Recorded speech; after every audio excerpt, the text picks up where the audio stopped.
Yeah. Okay, you used the word exciting. What excites you about that?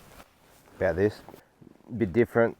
A reason we do it early is because we just get it out of the way before we do our mainstream wheat. Like we use plenty of chemicals and fertilisers, but early, out of the way. We've got old shit gear, so we've got to make sure it's working. And then you just forget about it. You don't even come back to it. You don't think about it. Get a wet harvest. I wasn't even counting on that crop anyway. And then it always comes up as your best result. That's pretty exciting. He makes it sound easy, doesn't he? Yeah. We get over to be a disaster. What's the long-term average sort of for your canola in this area and your wheat to give us an idea of what this is looking pretty smart? Yeah. I gave up growing canola years ago because could never get much of a success. Yeah, our long-term wheat is probably around 1.5 tonne a hectare. Yeah. Is that in a mono paddock? What about mono paddock. multi-species? Year for year, it's always matched it. Yeah. Plus whatever else you get out of the paddock. No, what it is there's our multi-species usually coming in at the same tonnes per hectare as what our monoculture crops are coming in at. Like in total, or do you mean for each? No, In total tonnes So if per it's hectare. a 2 tonne year, it's a 2 tonne mixed species year. obviously, But then you can divide it up. Lupins are going to be worth more than the average price is going to be way up there, isn't it? Yeah. That's when it gets technical and I don't look at that too much, but it feels good. Yeah. And then when we take the radish out, that shines it up as well. Yeah. So this is the first year doing it the 3 ways. This is going to be really interesting.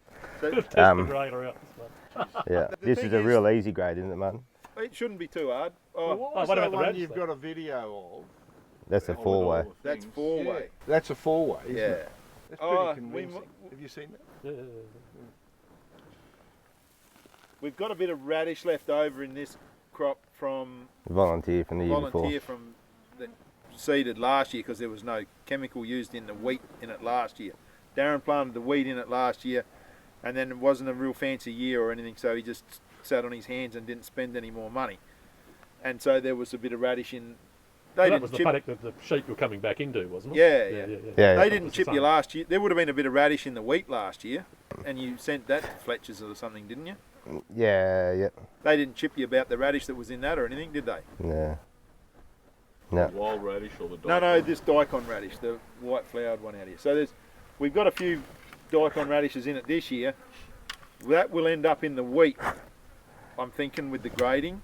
But it's only put another indent machine in it and we could be taking the radish out of the wheat if we need to tidy that up or if we thought we needed more radish or whatever. So, but otherwise we should be able to do this with the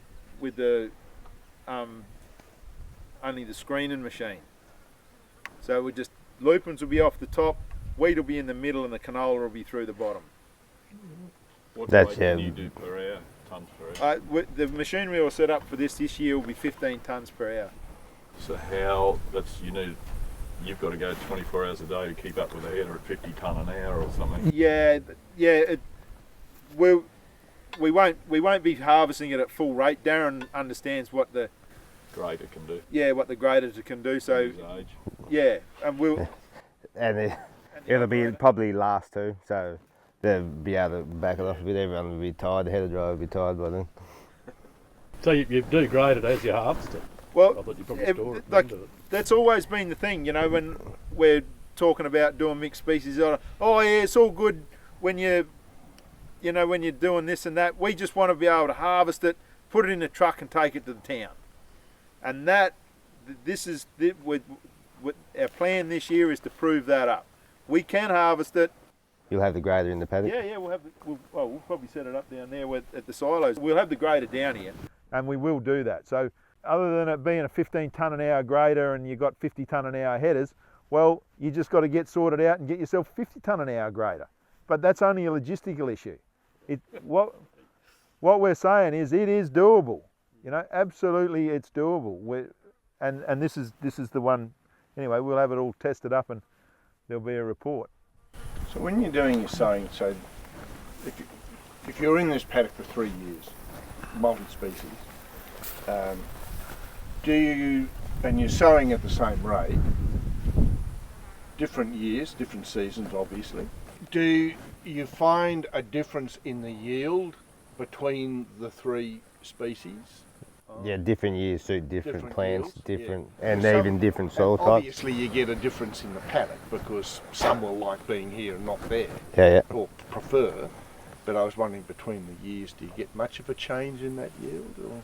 One of the coolest things about doing all of this is you got a bet on every horse in the race. You know, and if this race is a bloody slow horse race, you know, the slow horse wins. Like this year's a fantastic year. You don't get much better year at Hermidale than what we got this year, right? And out there, when you have a look, the wheat's probably the least dominant plant there, but wheat's the arse has already been falling out of the wheat price this year, hasn't it? And this is going to have the lupins and the canola in it. So, you know, we're going to capitalise a little bit of the lupins and the canola went well and sort of take a bit of a premium there. We're thinking, party's not over till the fat lady sings, but we're on track. We're absolutely on track.